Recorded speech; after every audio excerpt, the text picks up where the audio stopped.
گلزار طیبہ کے گل کی مہک مشک بارے خطابت چلے آئیے.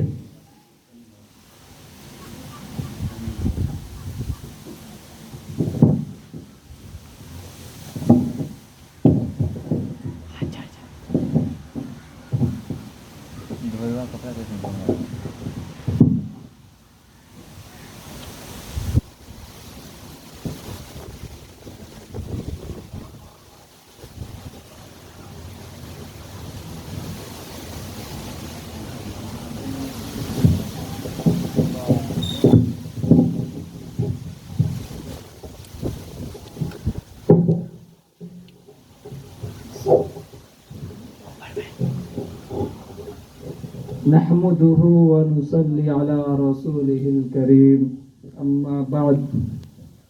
برباد گلستہ کرنے کو بس ایک ہی الو کافی تھا.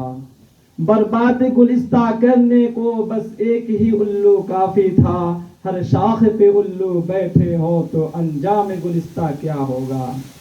معزز اساتذہ اکرام، سامعین اعظام اور پیارے پیارے اسلامی بھائیوں، السلام علیکم ورحمۃ اللہ وبرکاتہ. یہ ہماری خوش قسمتی ہے کہ آج ہم سب ایک ساتھ مل کر یوم آزادی کا جشن منا رہے ہیں اور پورے دیش میں جگہ جگہ نہایت شان و شوکت کے ساتھ بھارت کا قومی نشان ترنگا جھنڈا آسمان کی بلندیوں میں ہواؤں سے باتیں کرتا ہوا نظر آ رہا ہے، اور ہر وبھاگ والے مختلف قسم کی گیت، نظم اور ترانے گا گا کر اپنے دیش سے محبت اور جشن یوم آزادی منانے کا ثبوت پیش کر رہے ہیں. لیکن ہمارا ماننا ہے کہ جب کسی کو کسی سے محبت ہو جاتی ہے تو اس کے اظہار کے لیے کسی ثبوت اور دلیل کی ضرورت نہیں ہوتی، بلکہ اس کے حرکات و سکنات، چال چلن، بول چال اور اداؤں سے خود بخود محبت ٹپکتی نظر آتی ہے. بلکہ میں تو کہتا ہوں جس محبت کے اظہار کے لیے دلیل اور ثبوت کی ضرورت پڑے وہ محبت نقلی اور جعلی ہے. اسی کو کسی شاعر نے کہا ہے کہ ٹپکتی ہے اداؤں سے برستی ہے نگاہوں سے، کہ ٹپکتی ہے اداؤں سے برستی ہے نگاہوں سے. محبت کون کہتا ہے کہ پہچانی نہیں جاتی. لیکن اس دنیا میں رہنے کے لیے آپ کو جگہ جگہ اور ہر موڑ پر اپنی آئی ڈی اور آدھار کارڈ کی ضرورت پڑے گی، کیونکہ دنیا محبت کی زبان نہیں سمجھتی. اس لیے کسی دعوے کو سچ ثابت کرنے کے لیے دلیل کی ضرورت پڑتی ہے.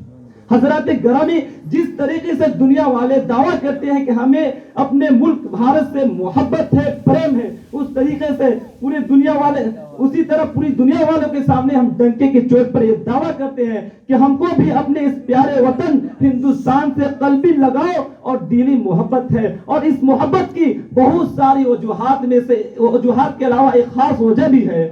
محبت کی بہت ساری وجوہات میں سے ایک وجہ یہ ہے کہ اس دیش کو ہمارے بزرگوں نے اپنے خون شہادت سے سینچا ہے، اور اس ملک کو انگریزوں کے ناپاک پنجوں سے چھڑانے کے لیے ہمارے اسلاف نے قید و بند کی مشقتیں برداشت کی ہے.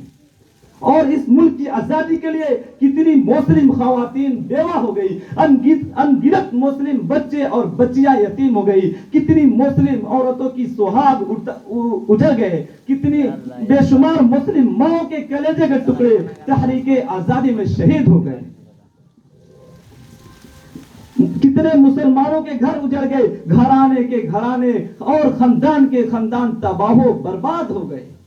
میرے دوستو، اس ملک کی مٹی میں ہمارے علماء، بزرگوں اور نوجوانوں کا خون شامل ہے. اور ایک وجہ یہ ہے کہ اسی بھارت کے رہنے والوں کو امن و امان، بھائی چارگی، محبت و ہمدردی کا سبق پڑھانے والے، ہندو اور مسلم سب کے دلوں پر راج کرنے والے ہند کے مہاراجہ خواجہ معین الدین چشتی اسی ملک ہندوستان کی سرزمین اجمیر شریف میں آرام فرما رہے ہیں. ملک کے گوشہ گوشہ اور چپے چپے پر کہیں مخدوم اشرف سمنانے، تو کہیں پر خواجہ نصاب الدین اولیا، تو کہیں پر ثابت کلیرے، تو کہیں پر شیخ شرف الدین منیرے، تو کہیں پر مولانا قاسم نانوتوی، تو کہیں پر حسین احمد مدرے، تو کہیں پر انور شاہ کشمیرے، تو کہیں پر حضرت مولانا اشرف علی تھانوی کی آرام گاہ ہے. ان حضرات اکابر نے مرنے کے بعد بھی اپنے جسموں کو ہندوستانی مٹی سے الگ نہ ہونے دیا، یعنی مرنے کے بعد بھی مرنے کے بعد بھی اپنے ملک ہندوستان سے چپکے رہتے ہیں. اس ملک سے محبت سے اس سے بڑھ کے اور کیا دلیل ہو سکتی ہے؟ لیکن اسی پر بس نہیں، ایک اور پختہ ثبوت اور دلیل دینے جا رہا ہوں کہ آج سے 1400 سال پہلے عرب کی دھرتی سے سرزمین مکہ میں بیٹھ کر ہمارے اور آپ کے پیارے آقا صلی اللہ علیہ وسلم نے اپنے ساتھیوں سے فرمایا تھا کہ مجھے ہندوستان سے علم کی خوشبو آ رہی ہے.